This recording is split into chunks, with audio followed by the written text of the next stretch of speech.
I would tell my younger self, don't be afraid to try. Find love and community. Trust that you know what you're doing. Don't surround yourself with people just for the sake of not being alone. But it's rather better to be accepted, right? When someone cares about you, when they know who you are as a person, you don't need to fit in because they want you there, right? So there's just that. I think when I was younger, going back and looking back at it, I was with different friend groups and stuff like that, and they just weren't for me. And I think that was the biggest learning point, to realize that when someone is not for you. But from that experiences and everything, I was able to form my own community. And I think that was empowering because I don't think we leave anyone behind. We work with people, we stay with them. I think we're in the process of growing similar like downtown. We have different infrastructures growing in now, so like LRTs coming in, so now we have more people coming in, which is great for businesses. It's really great for the community because now it's different insights. What I hope for is more infrastructure to be built. I think the education system as well. So when we're talking about institutions, I want 10 years from now, I would like them to be better, right? So why not Jane and Finch? Why can't we have something so good that people outside the community want to come in, right? That's my goal, is to have something that like only people in Jane and Finch are experts in, right? And that Jane and Finch people are teaching everyone else. That's my goal for Jane and Finch in total, is to have something that Jane and Finch is the sole creators of. And I think that we're in the process of it. Give us 10 years. I'm gonna come back to this in 10 years and see if we did it. The most important lesson that I've learned is keep believing in yourself. I know that life gets you down and there's moments where like you don't see that light at the end of the tunnel.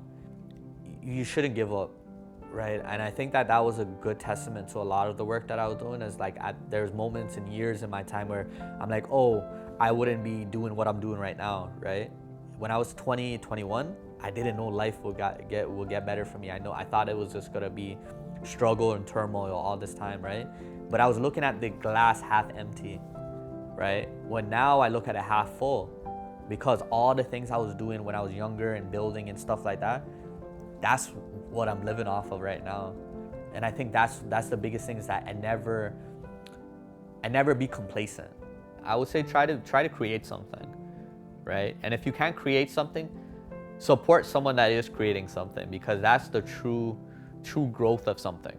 I'll give you an example with Finding Your Heart in FYH. The way that we are positioning the youth collective that we're working with is for them to embrace collaboration, embrace networking, right? It doesn't just stop in Jane and Finch, for example, right? We've worked with partners in Scarborough. We worked in partners in Rexdale. We're working with partners in Jane and Lawrence. Like, this idea in itself shouldn't just be stuck in one area, right? And when I say at Jane and Finch people are the experts, that means we're transferring knowledge to other organizations, other community members, different areas of Toronto. So that's what I say when I say be a creative, or support a creative to build up something. There's so much talent in Jane and Finch that it's so many opportunities that you can make for yourself in today's day and age. And that's what I see for myself. Like, never think that like one bad year is it. It gets better. It really takes a special type of person, to be honest with you. That you need to believe in yourself. You need to believe in your vision, right? You can't go halfway and have some other counter bet. Like, go all in, right? But also be mindful, right? Don't just go all in as a gamble, right? Like, then you're risking everything, right? Go enough that you at least you have something to fall back on. That would be my biggest takeaway from everything that I've accomplished in my life and done in my life, is that you gotta have options. You gotta see it through. I think dreams come out of Jane and Finch. What good? A dream could come out of it. I wouldn't be here if I didn't have a dream. I didn't have a direction for myself. I know more about myself now from that dream. So what good? You know, it's endless.